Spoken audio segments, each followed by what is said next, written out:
Good morning. This is Monty Jason Schaefer, and I am celebrating the 10 days prior to the Messiah death event.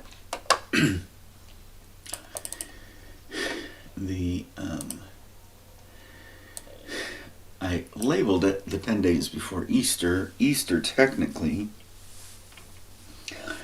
is the Sunday after the death event. So I'm arguing that a 7-day week is ridiculous. It's not even a thing back then. But if you understand what the Passover was the night of death. So the Messiah death event is something occurring on the Passover. The Romans are being brutal. They're mocking the Jewish traditions.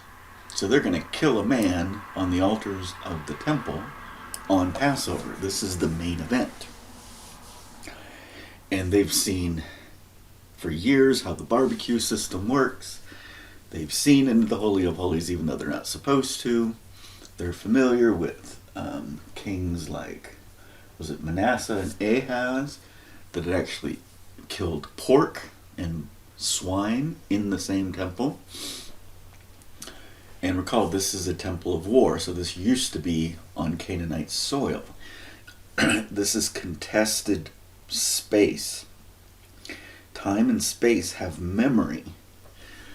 And so in the war in heaven, the reason you went there is you went to an enemy territory and built a temple. And you did that so the Messiah could die at that place. The war in heaven is a cosmic war, so when I talk about 3.14, this design was a cosmic or a universal design for this universe. But that doesn't mean there are previous universes. If you don't understand the ... logic of the All-Father, and how that relates as you progress throughout time. It seems like the angry God is a father that doesn't want to give up the title, give up the throne. But mathematically, the children are always more. More light, more intelligence, more.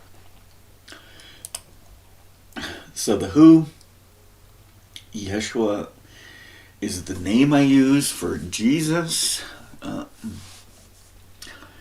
But it was likely an entire family.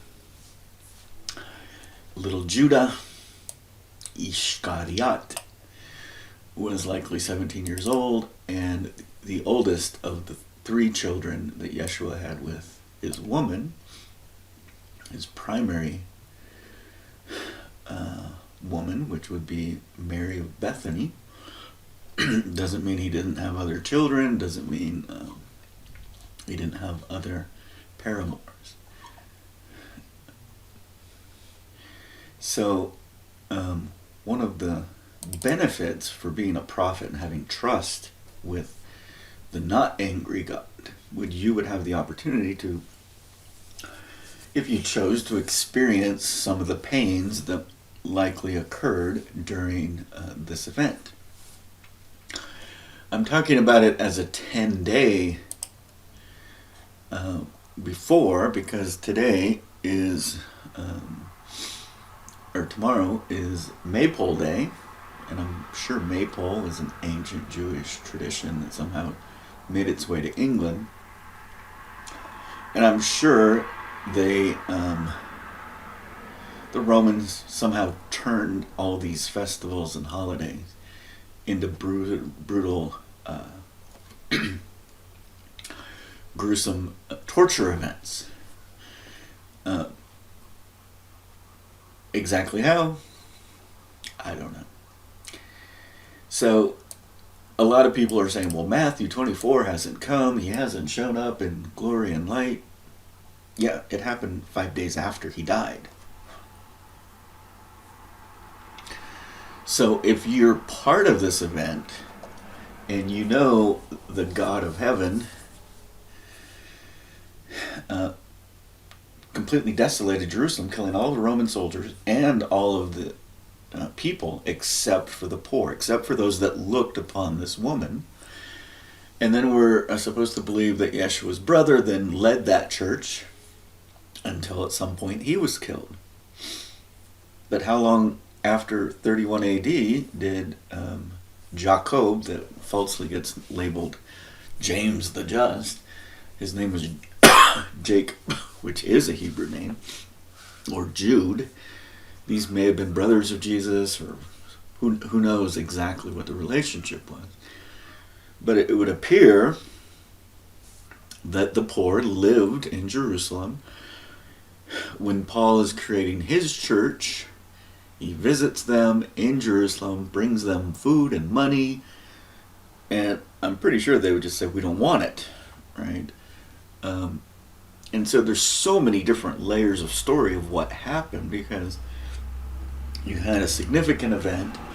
The Romans seemed to want to leave the Levant alone. Palmyra is Aramaic speaking, further north than Galilee. It's completely autonomous for 300 years after the death event. We don't know when it became autonomous. So it was Greek speaking, it was Aramaic speaking. It was being left alone. Nero and Caligula visit Pompeii, want to see what's going on. Nero or Caligula learn about this agape feast, and they kind of pervert it and kind of do their own form of it. So there's so much information being spread, which enables misinformation to also be spread. So as you decouple, a geologist won't lie. Pliny the Elder or younger will lie. Josephus will lie. But when they lie, they have to take the words that they have and then recraft them in a different order. So they may invert something. But it's likely not pure invention. So Josephus says 5,000 are killed. There's some sort of golden 2 eagles in front of the temple, and they tear them down. But that was Herod at 4 BC. They thought he had died. So you just have to shake the box and just live in a place where most of it, the words are true, but maybe the order is wrong. Maybe Herod was a good guy. Maybe he was as we are currently informed. So my estimation is Baptist lives to tell the tales.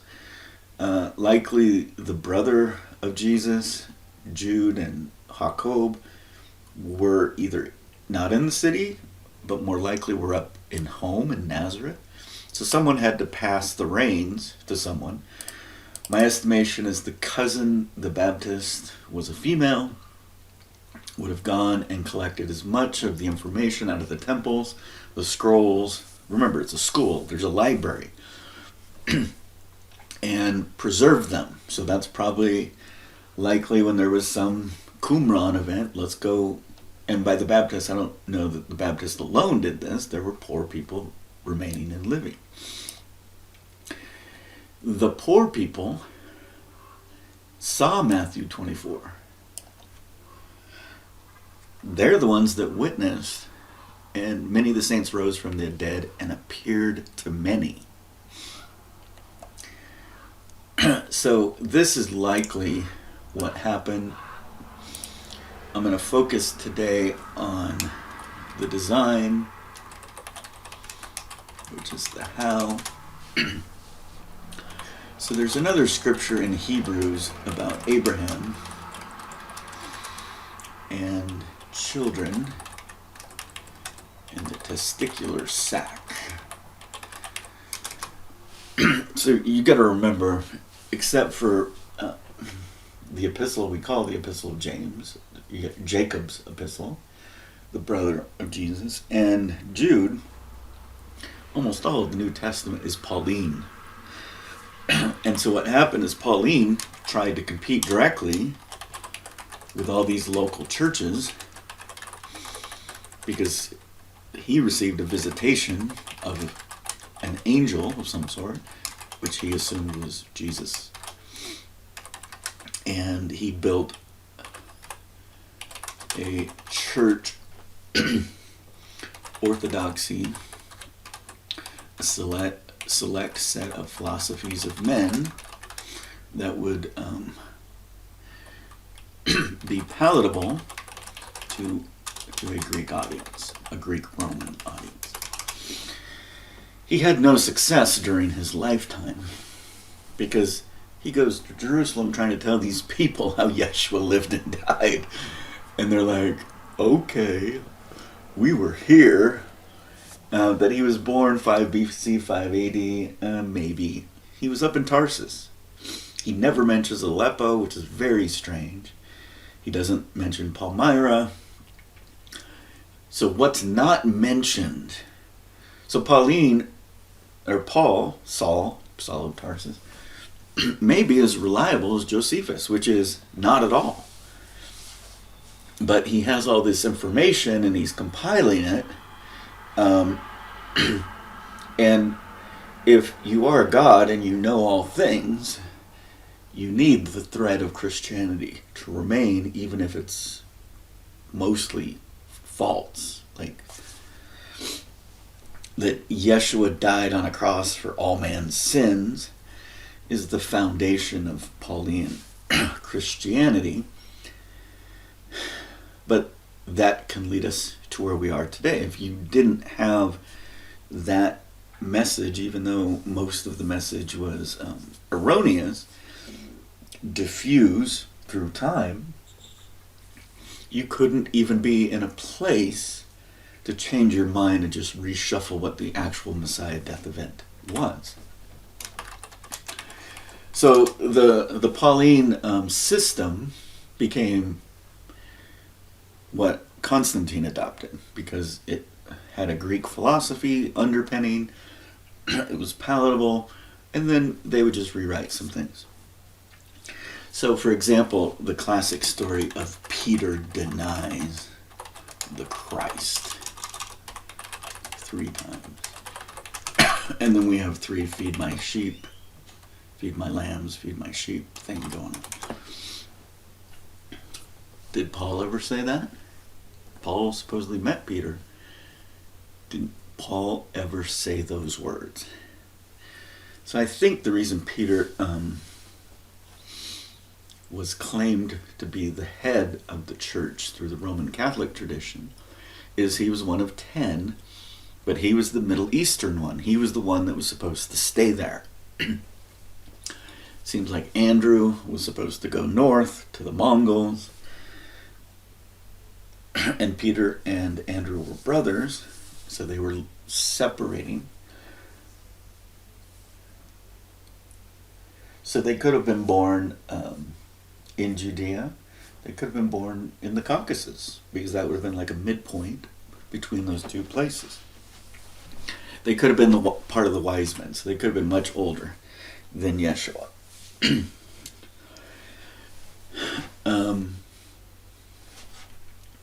Does Paul ever testify Yeshua was betrayed? So certainly Paul influenced the Q source, the Luke, all the other sources. So when the betrayal is outlined, does that have Paul's stamp of approval on it? In any of his direct letters, or supposed direct letters, does he ever focus on that? He has a run-in with Peter, and he later thinks about, I could have said this better, maybe. But he could have done an ad hominem attack. You denied the Christ. I didn't. But that's all fiction. So Peter had a friend that he knew in Jerusalem named Stephen. And Stephen had a friend named Nicholas. And the Nicolaitans are thrown under the bus in Revelation for the agape feast.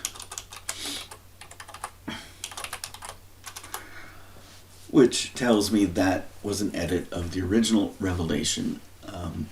Seems like Revelation's telling the story of the war in heaven. So it has this isolated 7 church thing at the beginning. Is very, very strange. But most of it is about a war in heaven. And if you read it carefully, the city of Enoch seems to be mentioned near the end. And the city of Enoch was likely a circular city. It gave a dimension of 500 miles in diameter.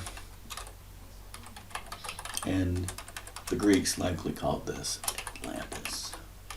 And it says it may have been 500 feet high, whatever that meant. But remember, Atlantis was described as having a column or a pillar in the middle that was 5,000 stadia high.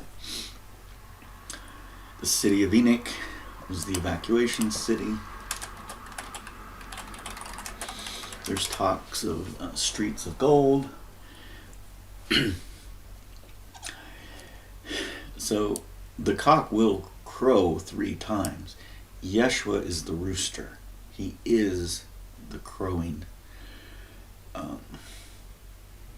person. The 3 times he crows is when his 3 children are killed in his presence.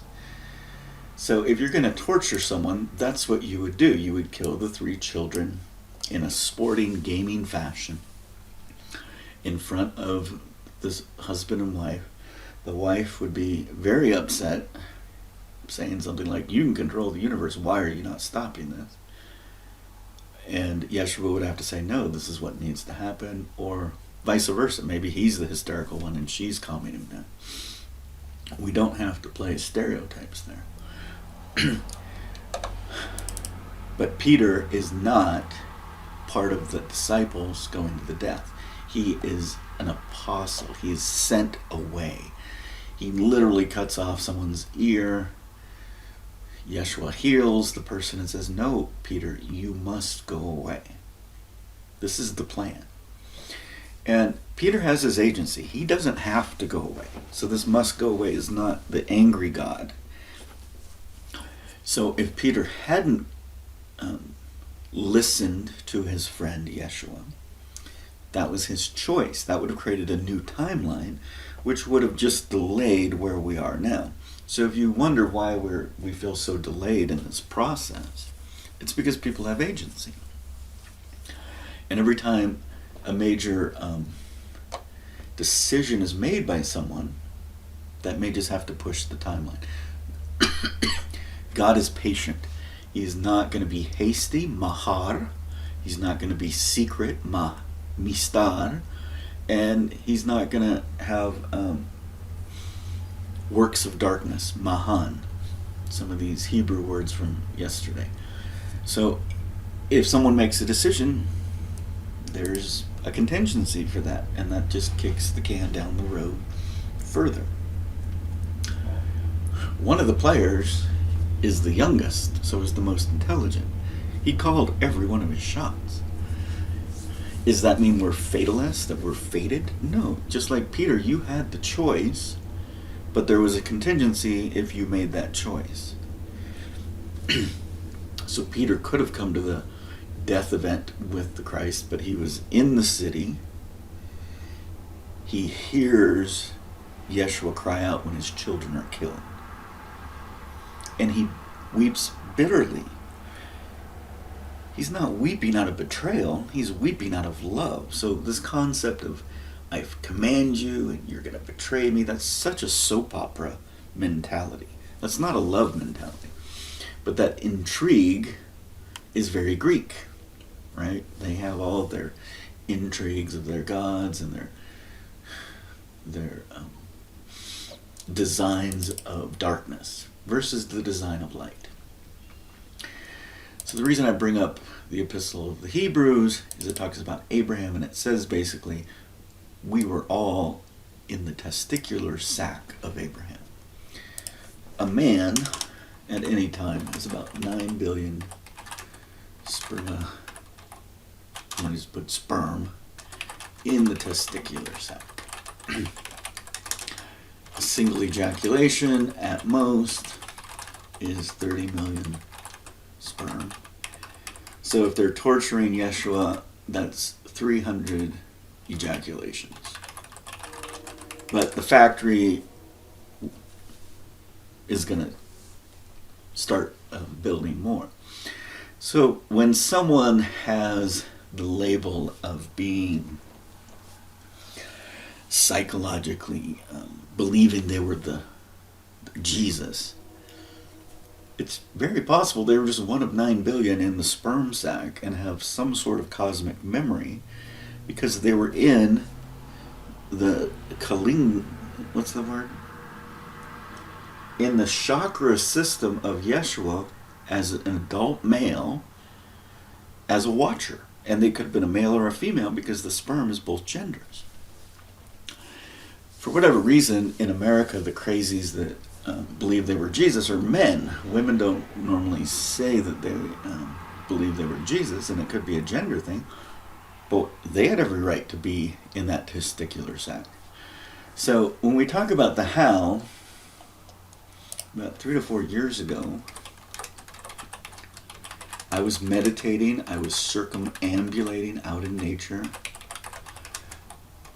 and I had what I would call flash revelations. And then there was like a 1 to 2 day period of what's called a Mahabharata in the Gangan. But there was maybe a 10-day period of an opening of spiritual eyes. Now the Cabal has created a medical system to identify such events. If you watch any of Sadhguru, and when he became Sadhguru, he was lying dead-ish in a temple for 10 days maybe, and then he woke up and he became a Sadhguru. He was just living a normal life, a meditative life. And he kind of jokes that if he was in America, they would have taken him to a hospital, injected him with all these drugs, and he wouldn't have had that experience. So what the West calls medicine, the East would call manipulation. And so they want to identify people that supposedly have Jesus events, label them, give them drugs to pharmacologically change their brains. And the event is generally a hypermania event. I don't think it's hyper, I think it might be hypo. It's an event of elation. It's an elevated state. And some people then fall into depression, which is the counter state. Some people never do. I don't feel like I get depressed. Certainly I'm an introvert and I like to be alone. But I've had 2 of these events in the last few years, and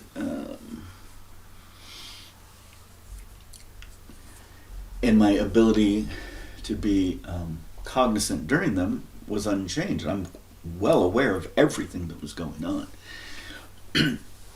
But if I am more than this body and I am more than this mind, these events are helping me to elevate to a different world frame to prepare myself for something. So I just take it as it comes. But that's the whole point of the ability of having a flash revelation. I could have been in the ball sack of Yeshua during the Messiah death event when I relate some of what I felt and experienced not too long ago. And so one of the first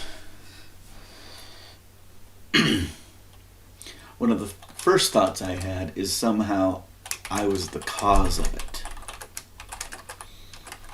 Like maybe according to traditions, maybe I was the wicked one that turned him over, did whatever. There was something about Yeshua with 4 women or mothers. I imagine that to be Mary, his mother. And these are just mothers. So let's say Mary of Bethany's mother is alive, so Mary there. And then 2 women associated with the mother. We'll call them the grandmothers of Yeshua. And Abba Maria is what comes to mind for those other 2. So in total, that's 5. And somehow, through their knees and ankles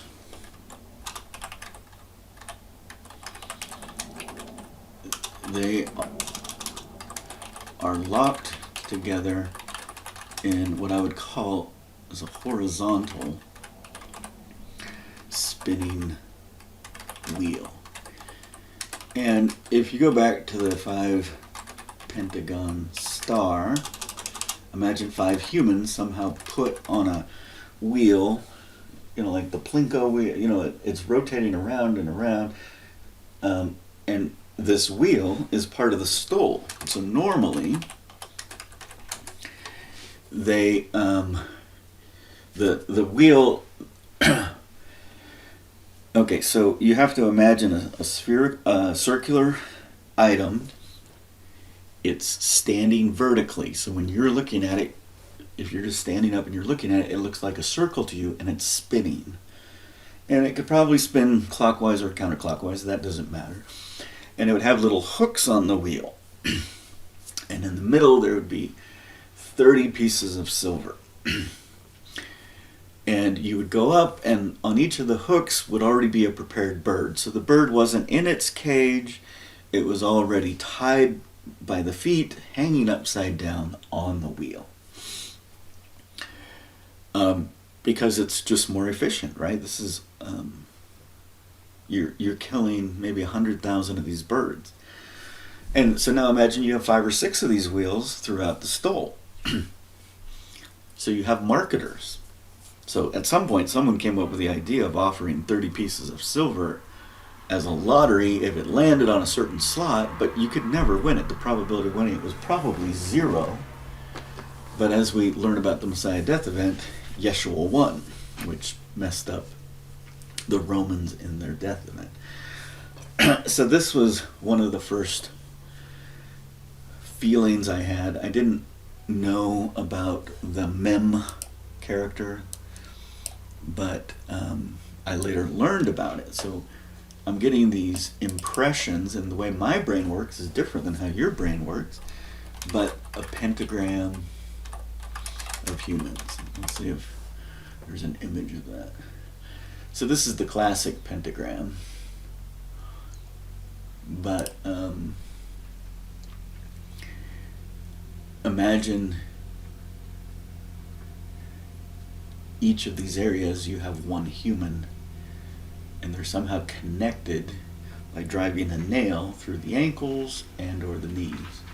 And I would assume Hebrew women are very modest, so of course in this torture event everyone's naked.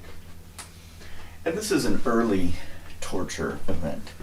Things are going to get worse as the Romans have time to think about what's going to happen. And so for whatever reason, the pentagram today is associated with dark magic. This symbol is probably hugely important. Yeshua likely had tattoos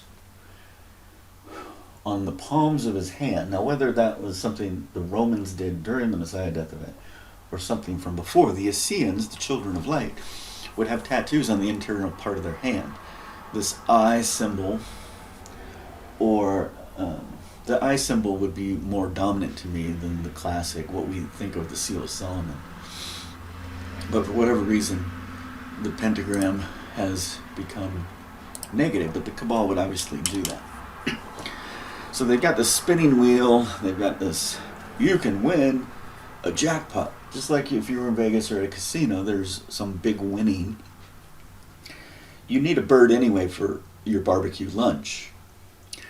But if you spend twice the money, you could win more money than you've ever seen in your entire life. So it's a huge opportunity to exploit the poor. So these women and Yeshua are put together. I don't think Yeshua's wife is one of them, but she could have been. But these represent the 4 calling birds. I'm going to just call them the mothers, whatever that means. And so when you have this flash innovation, you don't have a perfect understanding of this happened and this happened. You don't have a perfect guidance. Maybe some people do. I don't. But I'm also someone that wants to work out the problem. So I wouldn't want necessarily in my bigger self, if this mortal self is just a smaller part of me and I'm bigger than this, I know my bigger self would want to figure it out.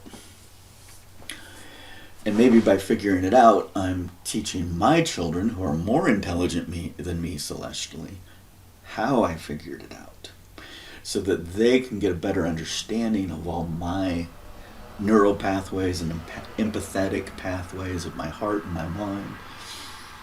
Even though they have lived lives inside of me to understand me, and they probably know more about me, they're going to get nuance to those details if I can later articulate it to them.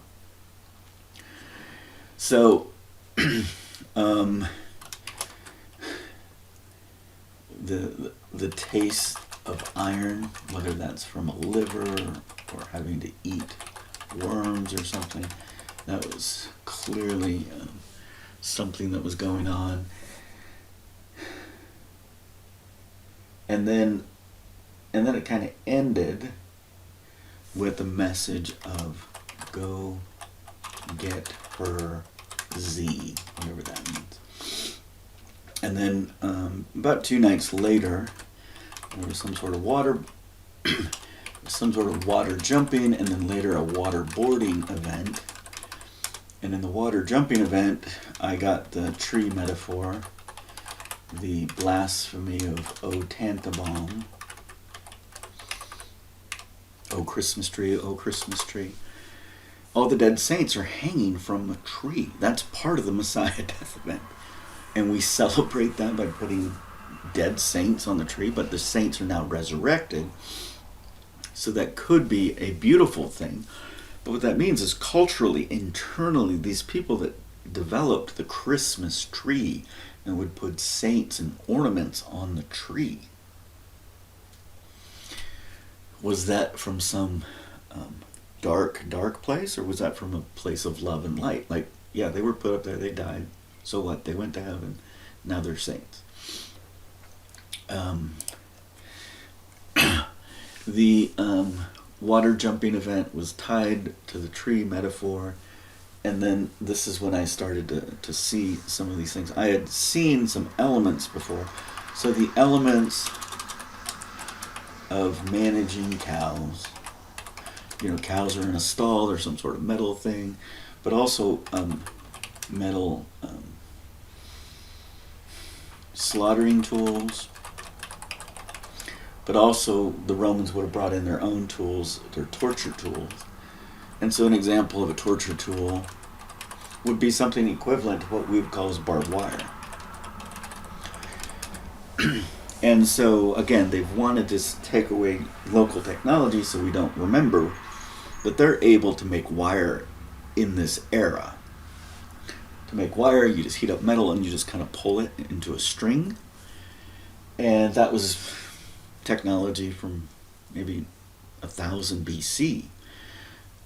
Obviously, softer wire like brass is easier to manipulate than maybe steel or iron wire, but the idea of having wire is already a thing. So then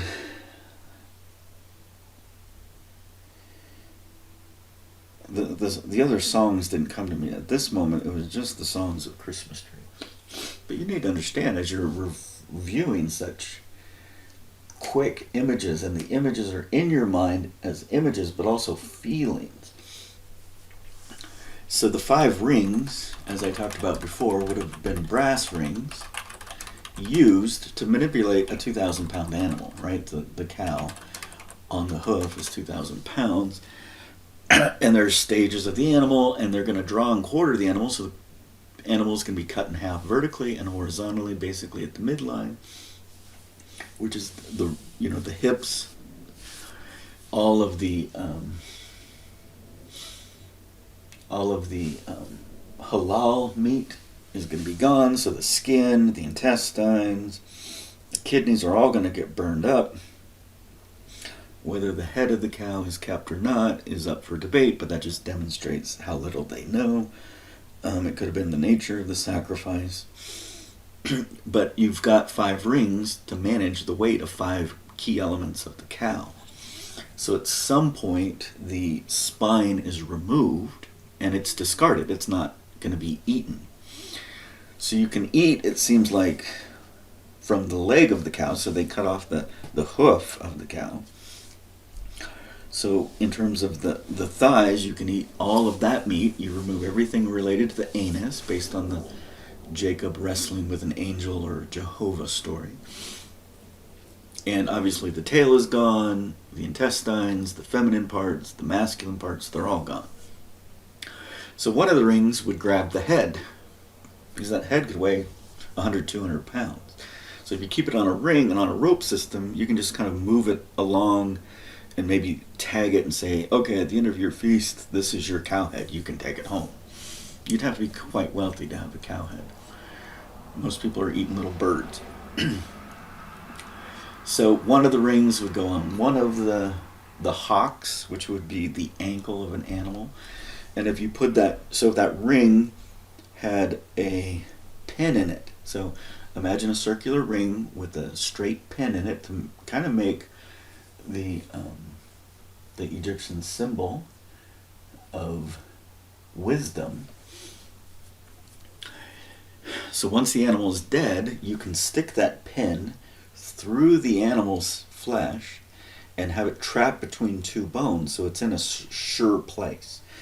Then you you close that ring. So that ring, the straight part, the pin, is on a hinge within the ring, so then you close the ring on itself. So now you have this ring that can go along a wire or a rope. I'm assuming it may have just been flaxen rope. And whether you moved the ring on the rope or you used a pulley system to move the rope, it doesn't matter. But this idea that there are oaks of Bashan in the background would suggest that there's some circular movement of large animals to get the thing to move, right? And get the whole system to move. This would have been quite the assembly line. Think about the number of animals that have to be killed. So if you've got a little bird, you just go up to spin the wheel, you get your bird, you go take it to the priest, and that's probably like the fast checkout. And if you got your cow, it's probably a different line, right? So you probably got a line for each of the animals. And then with the animal, you have to know, well, which sacrifice is it, because what are you going to do with the meat? If it's a full burnt offering, you just burned all up. Then there's supposed to be some sort of division, 50% to the owner of the cow, 50% to the priest, but the priests are then supposed to give food to the poor, but there's self-interest, wealth reasons why they wouldn't do that. So the Romans have seen this for years and years and years, whatever's going on. And we're supposed to believe that he was taken to Pontius and whatever, and Ananias is the bad guy and Pontius is the good guy and wiped his hands. The easiest thing to do is invert the story. Ananias is like, dude, they're gonna kill you. And Yeshua's like, yeah, it's better for one person to die than for this whole nation eternally to perish. That's a very different reading than what we have in the New Testament. Same words. Pontius wipes his hands. Pontius writes, King of the Jews. We don't like that you wrote King of the Jews. Pontius, supposedly having a reputation of being a very, very bad man, it's like, oh, you don't like it? Okay. And he didn't write it on a piece of wood above. He wrote it on Yeshua's flesh. So then he cuts out King of the Jews in the flesh, has him throw it on the barbecue, and he says, well, if you don't like it and I've taken it off, you now have to eat it. Or you're going to join him. Right? That's what a brutal Pontius would do. It could have been a Caesar there. But if Caesar's there, Pontius is going to be even more brutal. So we've got, there's clearly 5 rings, and then months later, as I reflected on it, I had some other ideas, because I think a big part of this event was to understand the star seeds, and the two I could identify were the dog and the cat star. There were what I'm going to call the blinkers, and the knot operators, and the cabal. And I can't identify those, but those are 5 different star seeds, and I think there's a total of 10. The dog and the cat was the obvious one, so you can't go from not believing in star seeds at all to understanding that there might have been 10 star seeds in this universe. And by 10 star seeds, that's a very finite, small number, but under them could be as many star seeds, but it seems like there were 10 classes of star seeds. And so that was, dogs like sex anyway, and how cats are very finicky, and so how would that relate if the father of Yeshua's spouse, who was tortured, is the leader of the cat star seeds? He would be nonplussed with the death event regardless of who is to blame for it. It still happened, and Yeshua was the spouse. So that kind of led to some thinking in kind of a deeper plane. But then you just keep going back to the scripture and rereading. You're like, oh my gosh, the star seeds are mentioned here. It mentions the Pleiadians, the Arcturians, the Orions, the Anunnaki. Is I even I? Like my greater self, my star seed self, is more than just my mortal self. The concept of reincarnation, which is very not a common Western idea. So we were talking about polys the other day, so poly-incarnations. And then, as I've said, that was, some of this started, this stuff about the Messiah death event about 2 years ago, but some of it started about 4 years ago. And my understanding 4 years ago, I remember 4 years ago I had some idea of the 2 bowls in the net, and I had something about the blind. So I haven't talked about that. Yeshua is supposed to have healed the blind, given sight to the blind, giving voice to the deaf, and giving ears to the mute. Or I got that wrong, but whatever. So what are they going to do when they kill him? Remember when Zedekiah was killed on the plains with his children? And if you read Isaiah, it seems like one of them escaped north to Tarshish, likely the youngest son with his tutor, with his mentor, and so likely was able to escape sooner than the adults. But anyway, Zedekiah was out on the plains of wherever, on his way fleeing, and he got caught by the enemy. And they killed his sons in front of him, and then put his eyes out and sent him into captivity for the rest of his days in Egypt. So you got a prison component. So I don't know when that would have happened, but you would think that would have happened at some point. But the Romans have 5,000 disciples they can kill. One of the historical records said they would kill as many as 500 per day. So the timing was 40 days of torture, with what I'm going to estimate the 5 days of Passover were the main event. And so that would start tomorrow, the 5 days of Passover. So Passover is when the Passover meal is eaten, the animal is killed, supposedly. If you read that original Passover in the Hebrew, that's not what it says. So if you recall, a moon is on a 30-day cycle-ish, more or less. So it seems like there were 9 regular festivals in Hebrew tradition every 40 days. So at the time of Jesus, you had Purim, Passover, and then you had something similar to the May Day celebration, whatever it was. And you can look, and so that would mean in total there would have been 9 festivals. The current Hebrew tradition is they don't have 9. They say Purim is only a one-day event. It's a 40-day season that in the middle of the 40 days you would have the event. That's my estimation. And I believe if it was based on the sun, this is all anchored to the equinox of the spring, the birth, to give the light, revelation. The woman is giving light to a child. She's having a child. Dar la luz. The spring is when the sun goes from equal to more. So some would say, well, maybe you should start that in the cold of winter when the sun is at a minimum and starts to increase. So in winter, it's at a minimum, it's increasing, it hits a midpoint in the equinox, and then it continues to increase until the maximum.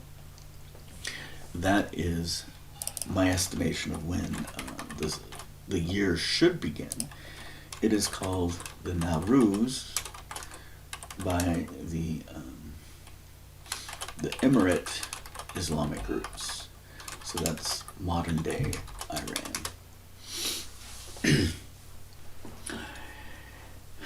So, you have to deal with the changes of the year. So during the time of Julius Caesar, they created a leap year to get it to there, and then now we have the Gregorian system and the ideal system. At the moment is this, and in antiquity it was likely this. So this was likely the design. There's a reason in our mathematics there's 360 degrees in a circle. That was likely the design, and then when chaos occurred, we're kind of in a new paradigm. So the design was likely 360 and 30 day for a moon cycle. Everything is in order. The clock maker has made a nice design. So what they're saying is Julius Caesar was dumb. Gregorian is less dumb. And NASA is less dumb. That's the claim. There's an alternative that it's changing. We have this complex gravitational system, and we're supposed to believe that this number has very little, if no, standard deviation. So there was some sort of chaos event, which I'm going to call it the fall, to change it from the design state to the current state. And then we're supposed to believe these people are dumb, or there's just a change here. So what would explain the change? Oh, we're approaching a black hole event horizon. No, that can't be. There's no way. That you're just reaching for straws.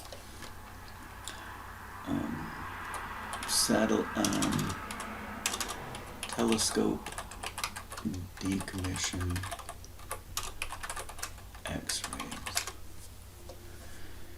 The Chandra telescope, there's a claim that Congress is not going to spend pennies on the dollar. It's very inexpensive for the Chandra, which is interesting, it's a Gangan word,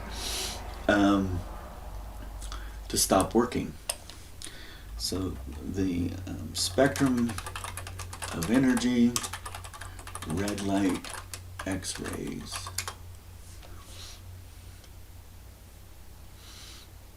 Okay, I want an image.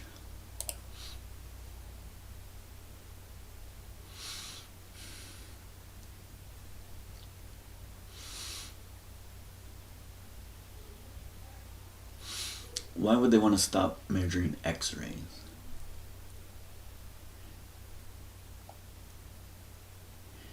So if you look at that band of X-rays, that's a really wide band from 10 nanometers down to here compared to the band of light.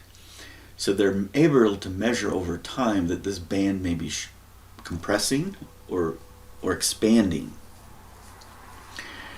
As we're entering into the event horizon, it seems like we're saturated with red right now. So how do they compensate for that?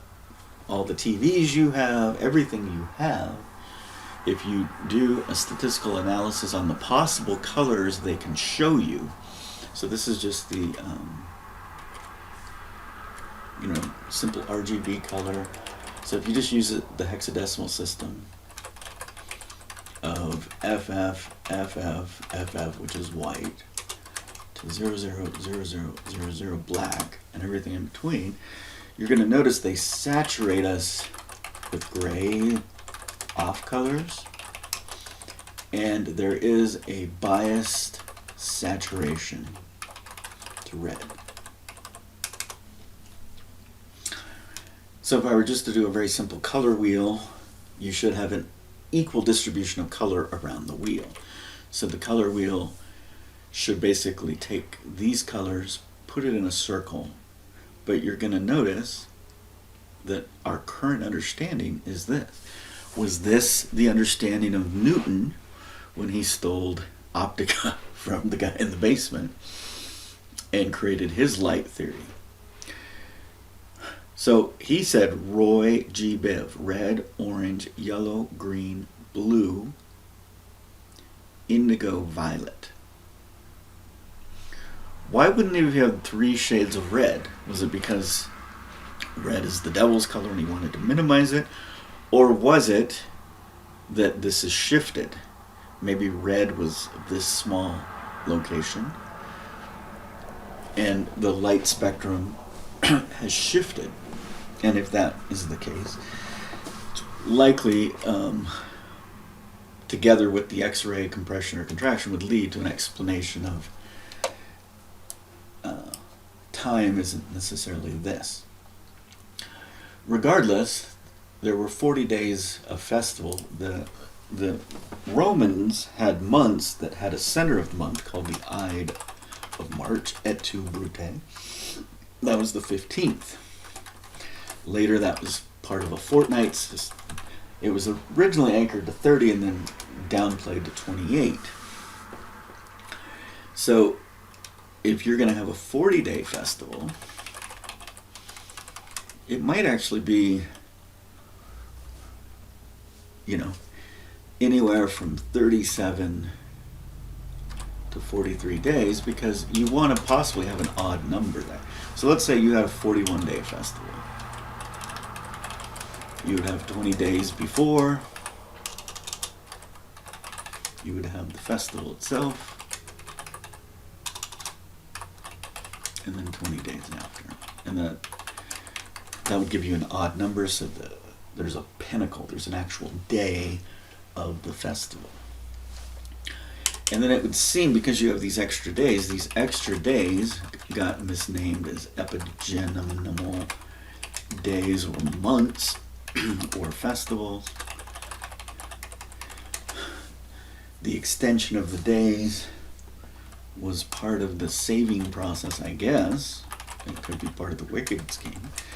So these would be days of celebration, and that's what they were in ancient Egyptian. The Mayans, who claimed to have been created by killing someone out of a cave, so they kind of have a dark creation story. Now, whether that is their creation story on this world or a different world is up in the air, but the Mayans call these the days of chaos, or maybe even death. So it's all about perspective. Are these extra days celebration or chaos and death? So if a planet crashed into this Earth, pushed the Earth into a different orbit, that planet crashed and the wicked one fell to Earth, if you're going to read that traditional view, that would certainly be a day of chaos and death.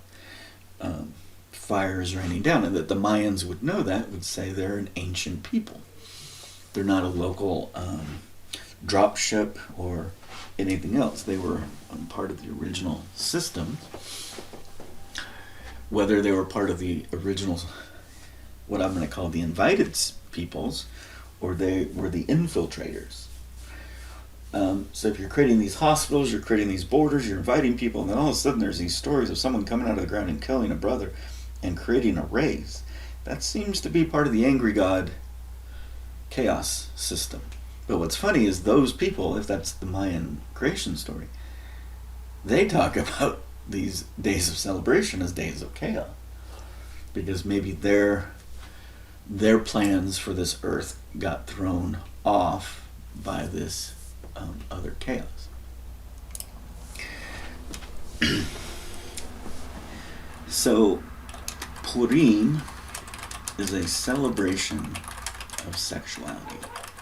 It endures in the Roman Catholic tradition, and specifically in Brazil, as Carnival. And so likely in an area near the temple, but not on the temple grounds, there was a big festival. And I would imagine it like a road show. There was actors. So I wouldn't be surprised if Yeshua the man was dressed as a woman or doing something in celebration of Purim. Purim is a woman presenting herself to a king, sleeping with the king, and saving all of Israel. They didn't have the sexual hang-ups that we had. So recall when Yeshua is captured, he has to be identified. Everyone's in costume, everyone's frolicking, it's a party. So when he's identified, Peter supposedly pulls out the sword, cuts off Malchus' ear, and Yeshua's like, just leave it. And part of leaving it is you need to go away. See you later, Peter. Adios. And Yeshua was the one they wanted to capture, but it seems like his 5,000 friends just went with him. They didn't run off. Okay, so the Purim, the middle of the Purim festival, is exactly 40 days before the middle of the Passover. So that means the torture events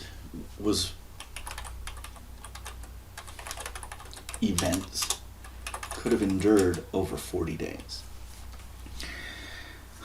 So when he says he has 5,000 friends, is that friends with their families? Is that 20,000 people? Regardless, if you can only kill, I'm going to use the word crucified because that's the traditional word, per day, and you got 5,000 friends, that's going to take at least 10 days. Probably going to take longer. You probably wouldn't do anything until the beginning of the Passover festival. So for 20 days, they are likely incarcerated. But he could have been in incarceration for his entire ministry. There's got to be a prison element. And was this the Masada story? Was this down in the Hasmonean prison where John the Baptist was? Who knows?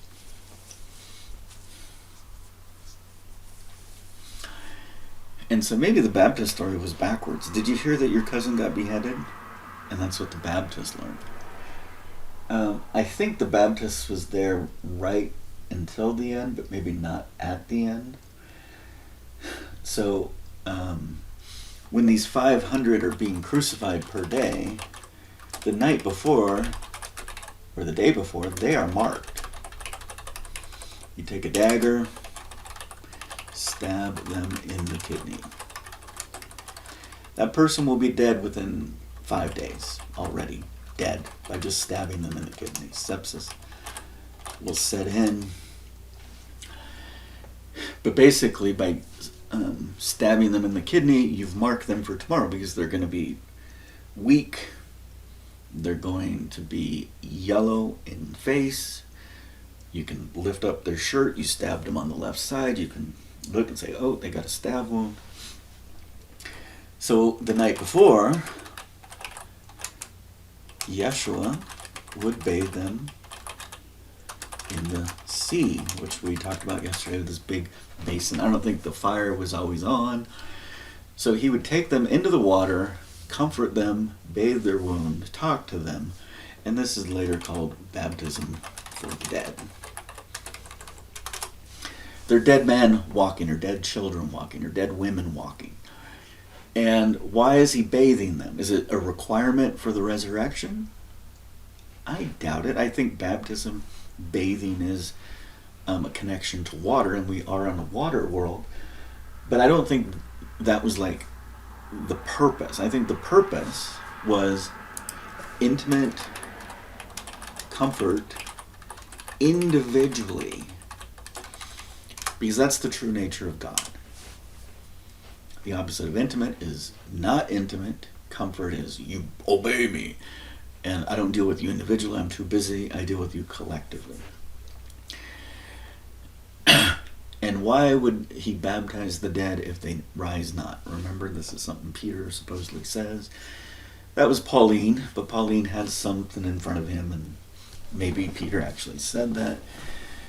So the night before, and then what happens after they die? They're hung on the tree, they're dead, they're beheaded, they're burned on the grill. Every imaginable bad thing is happening to these people. Some of those may have been happening, outside of the city in Capernaum, or in this prison area. But I think what happened is you're incarcerated for 20 days. The Purim season is over. The Passover is working. That gave time for Pontius to come up with a strategy. So we're supposed to believe that Pontius, a busy man, sees Yeshua the same night as Ananias and all these others, and Herod, and Philippi or Antipas, one of them.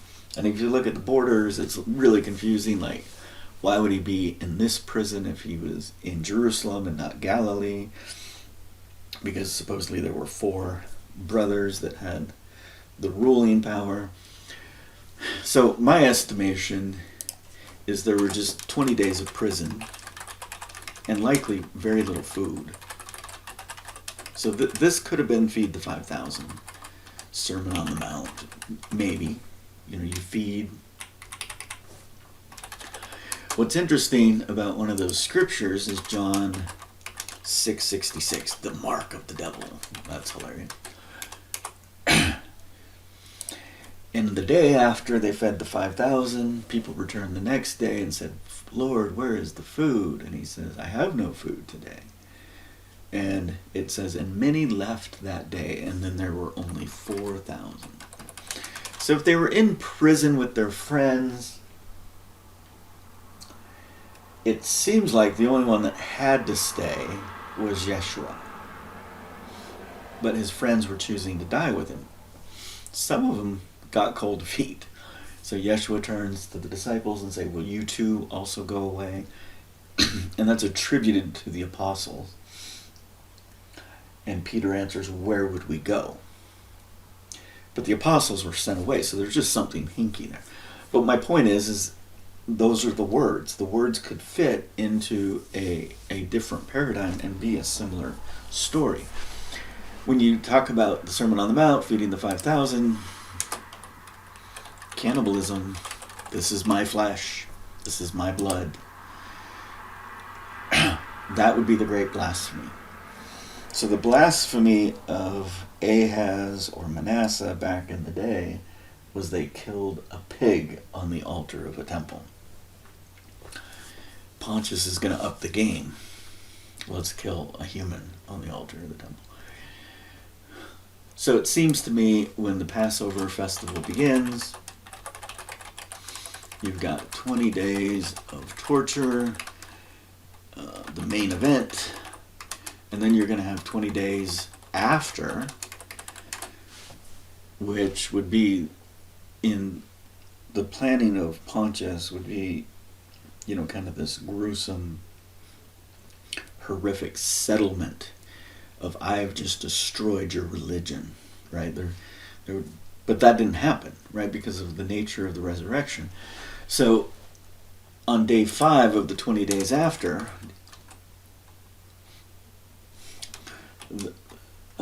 the Jewish people had already killed the Romans and destroyed the defiled temple. And then the resurrection comes, and Matthew 24 is fulfilled.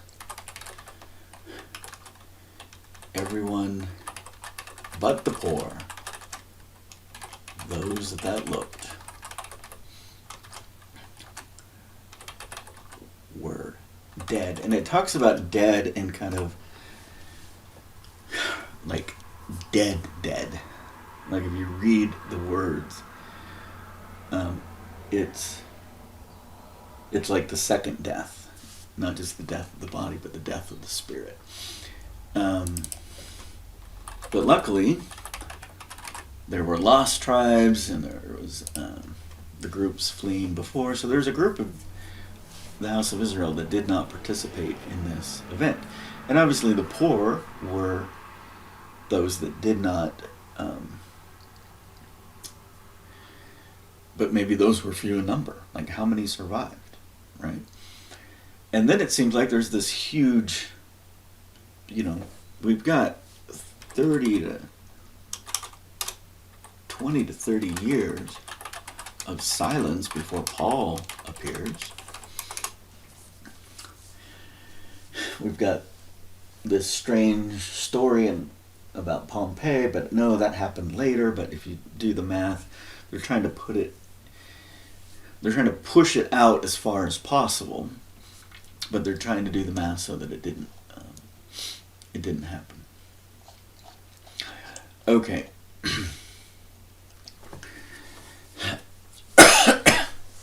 So Yeshua is seeing his friends die, 500 at a time per day. But every day that they're dying, the main event is having some smaller. So the main event is the sacred family. And so that would be the three children. I'm going to say Mary plus Martha plus Mary Magdalene, his traveling companion. The mothers, I don't know that they were involved much more than a single event, but they could have also died. And then there could have been other children. So this would be the inner circle.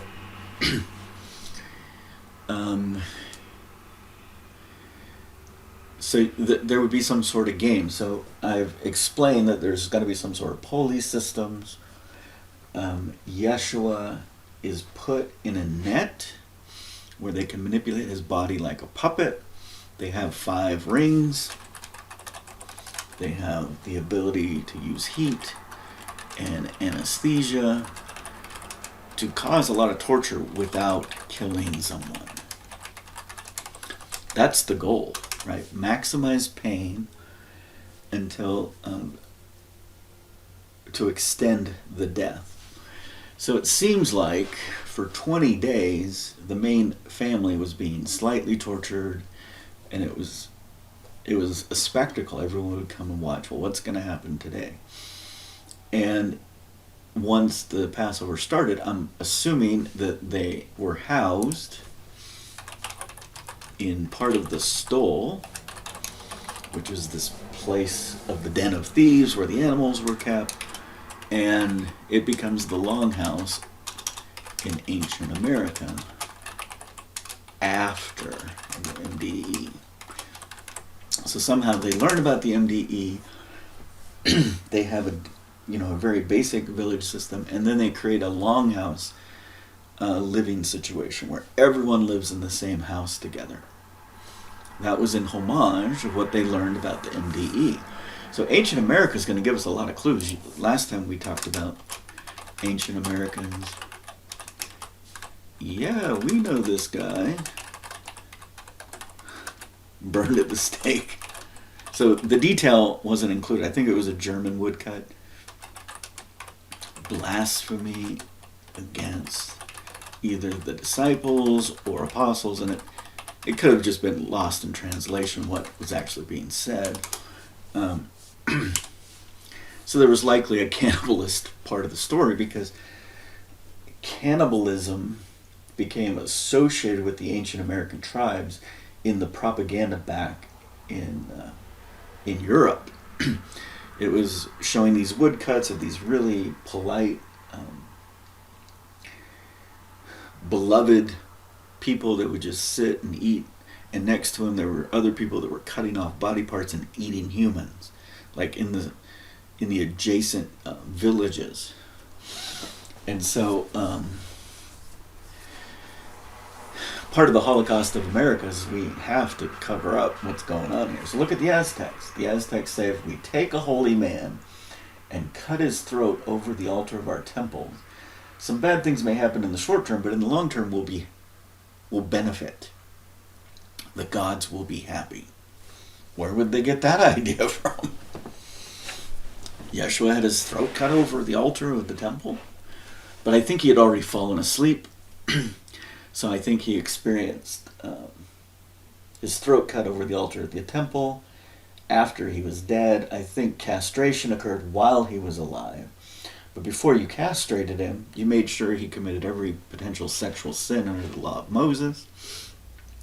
He's in a net, so you get women to come out and copulate with them, or to make sure he ejaculates. You bring out animals, you bring out his mother, his sister, anyone you have.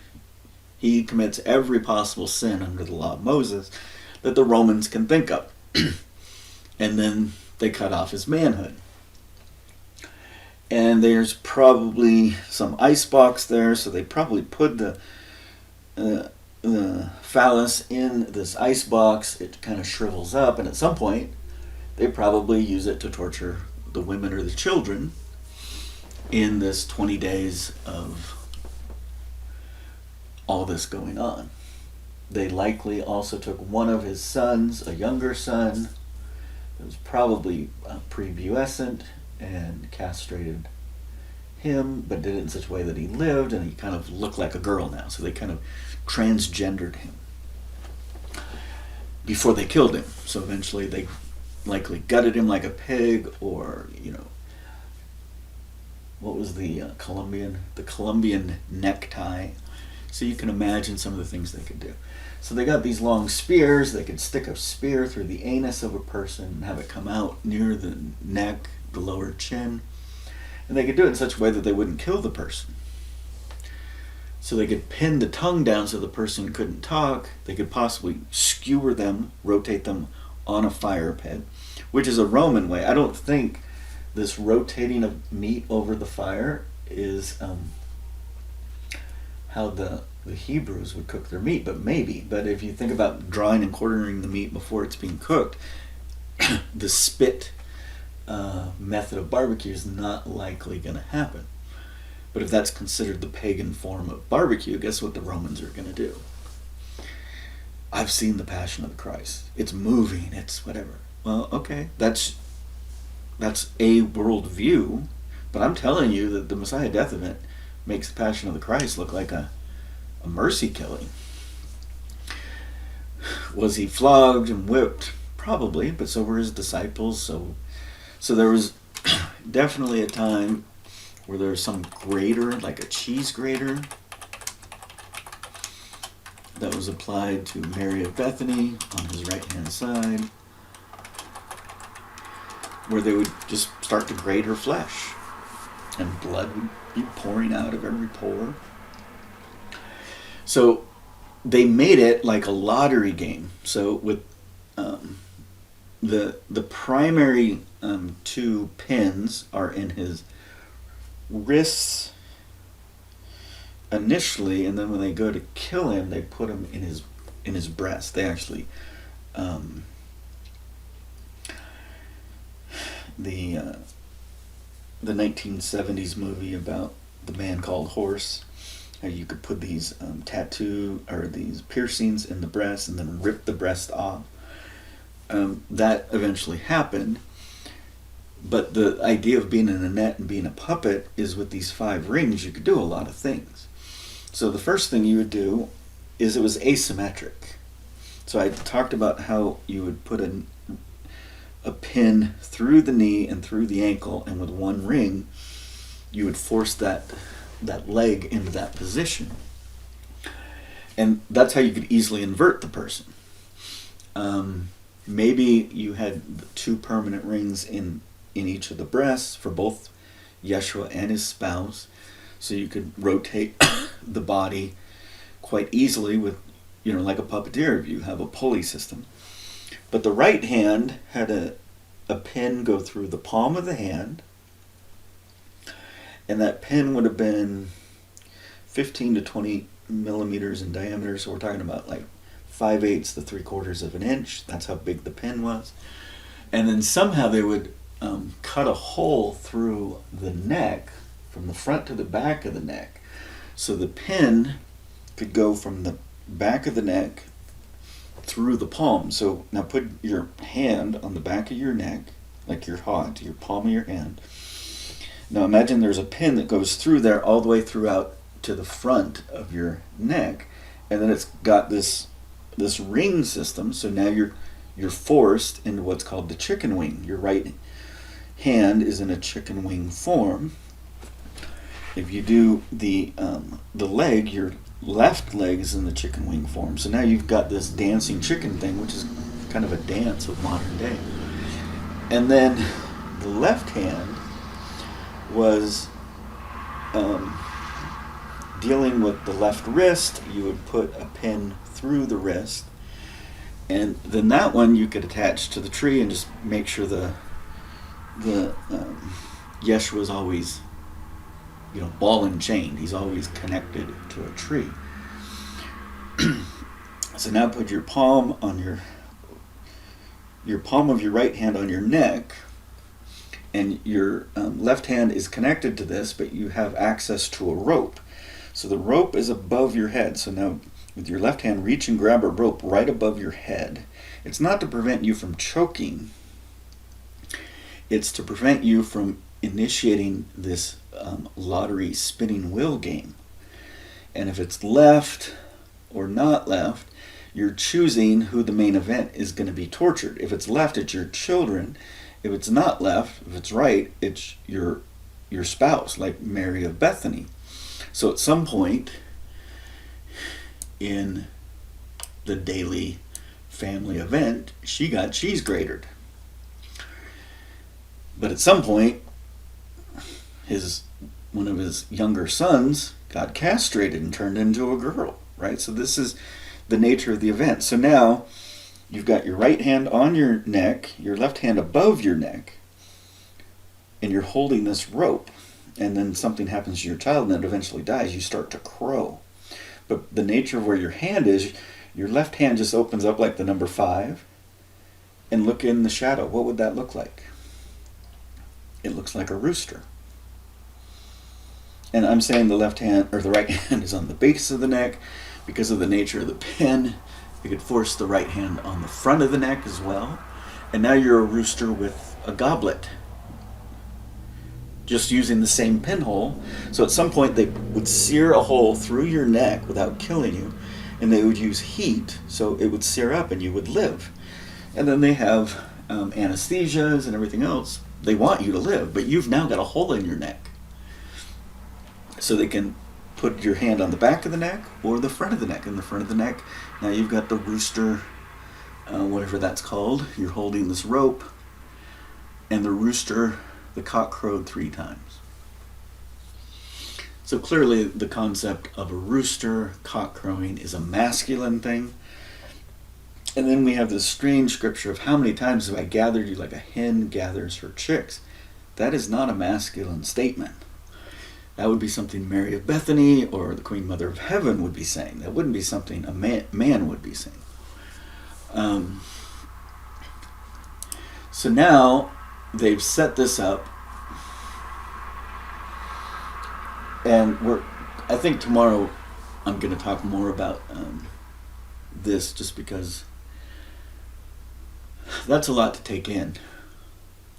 But the main thing was they were playing some sort of game with people's lives, and the group of disciples, the 500 or so that were dying every day, that wasn't the main event, but that would happen every day, and they would see it all. At some point, was he blind? Likely.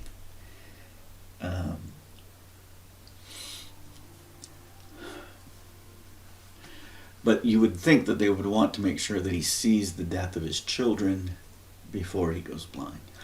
And they're bringing out the instruments of the blood eagle. So he's already been castrated. He's already been defiled. He's already broken every law of Moses. And internally, he says, "Rendere mi corazón," break my heart. There's some sort of telepath event with his 17-year-old little Judah,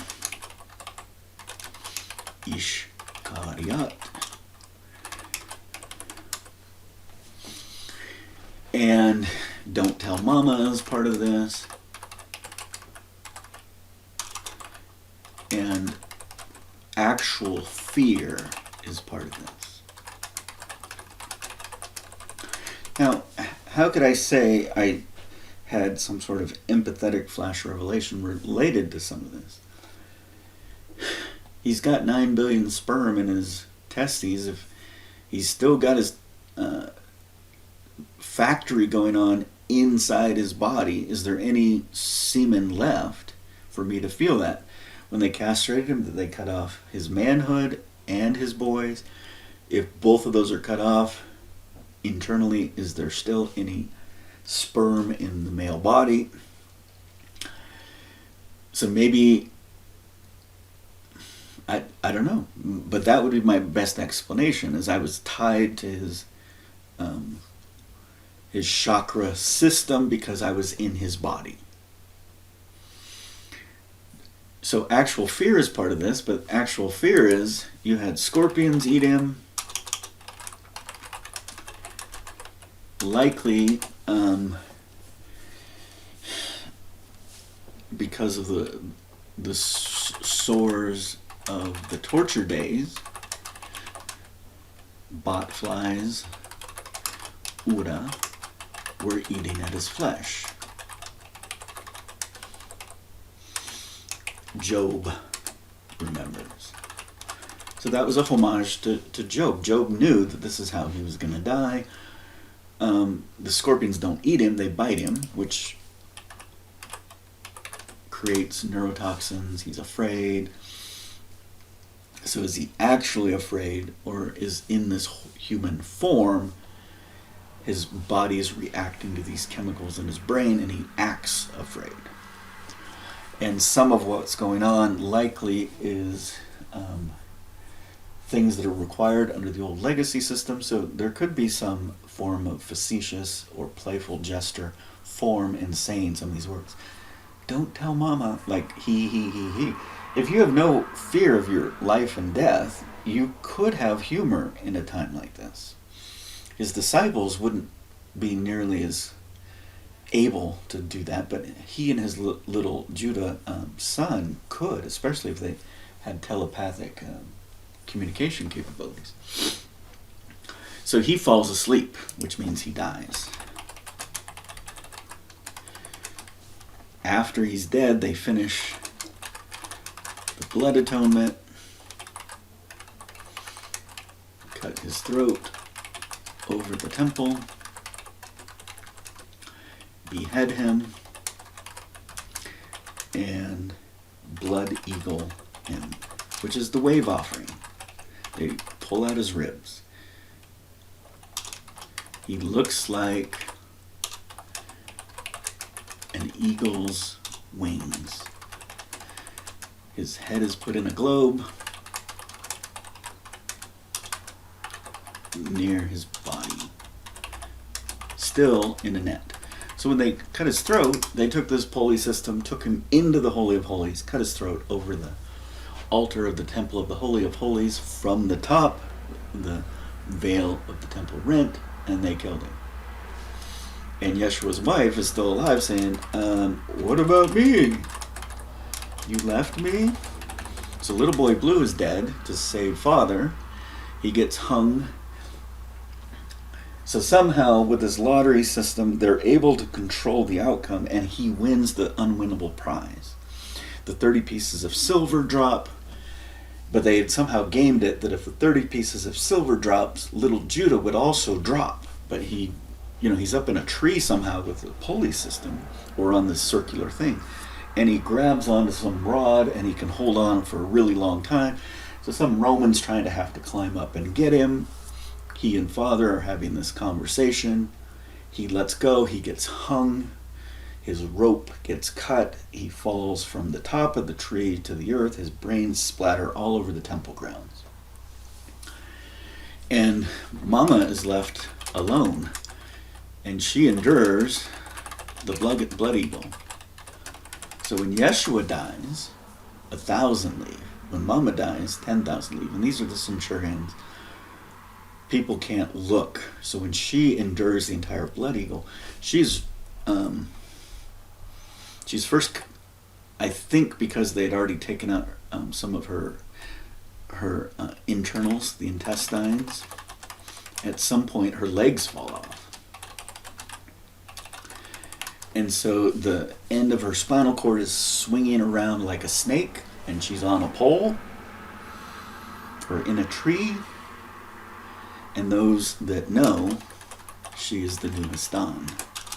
And all they have to do is look at her, and they will be healed. They will be saved. She's screaming like she's giving birth, a metaphor you use for women, but she's not giving birth. They're ripping out her ribs one at a time, and she's living through all of it. And then she dies.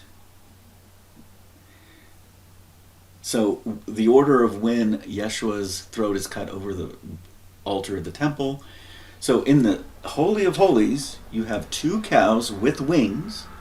So you just killed 2 humans like they were cows, gave them wings, and where are you going to put them? Not at the entrance of the courtyard to the entire temple grounds. You're going to put them right above the Holy of Holies. So they're caught in nets. They're thrown to the ground. No one cares about their bodies. They tear down the temple. They kill all the Romans. And so then where's Joseph of Arimathea? Was he a good guy? He was a billionaire. He wasn't a poor man.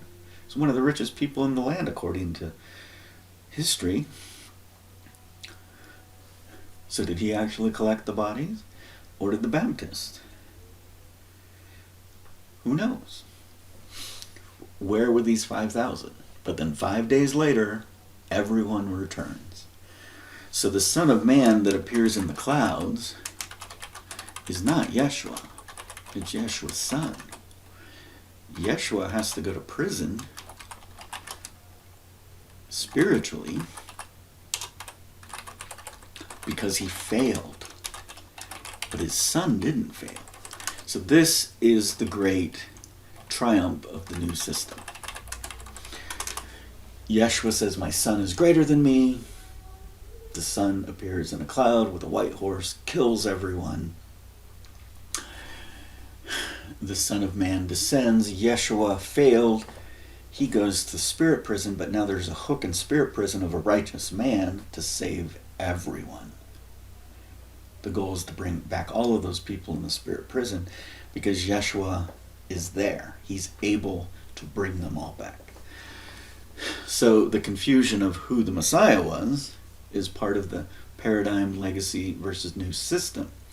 The woman does not fail.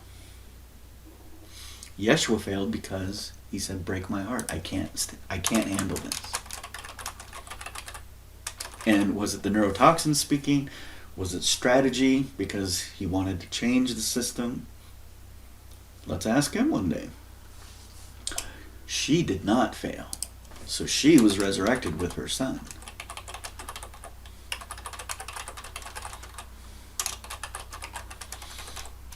She endured all things.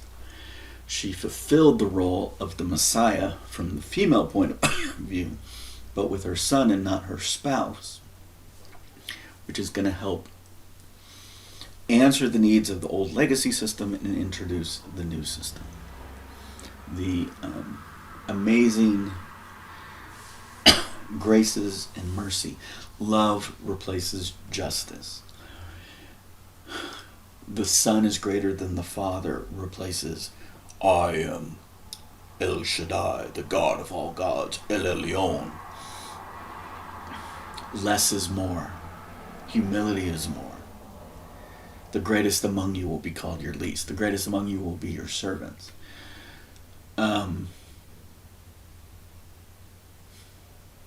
So I think that's enough for today. So that's the basics of the how it would have gone down.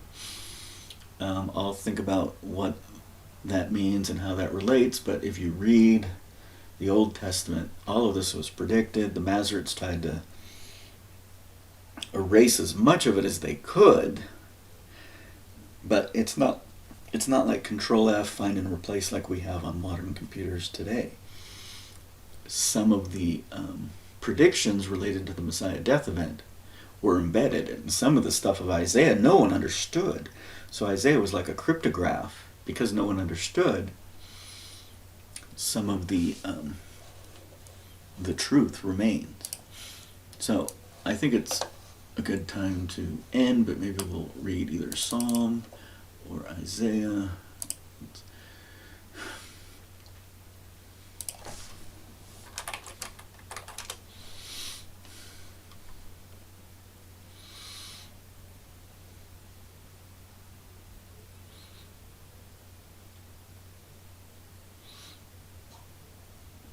How about Isaiah 24?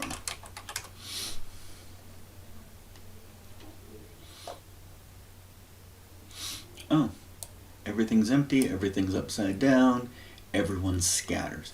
So if you're one of the centurions that just left because you saw what was going on and said, this is not right, you better leave because the Romans are going to kill you for treason and abandonment of post. Look at who's mentioned here. Everyone in the storehouse, you den of thieves. The land shall be utterly emptied and utterly spoiled. Everyone is dead. Everything is burning. And then I think it says, except for the poor.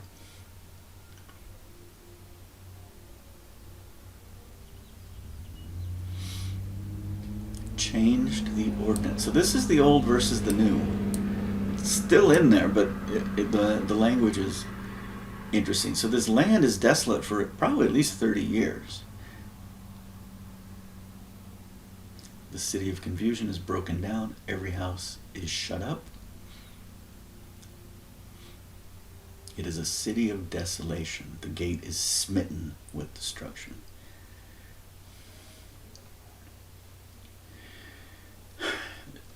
The shaking, there's a great earthquake. Fires in the isles of the sea. Oh, Pompeii erupted. The dealers have dealt treacherously, and they will fall into a pit, the second death. The earth is utterly broken. The earth is dissolved, is moving exceedingly drunkard. Huge earthquake. He's also punishing the high ones that are on high. So possibly this is part of the cosmic war in heaven. So this is why I think a Caesar would have been there. But you could have been indirectly punished.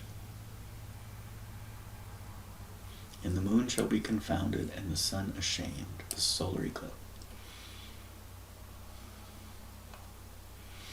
But somewhere it talks about how the poor survive. May God bless and keep you. The Messiah death event was not just for Middle Earth, it was for the war in heaven. Shalom.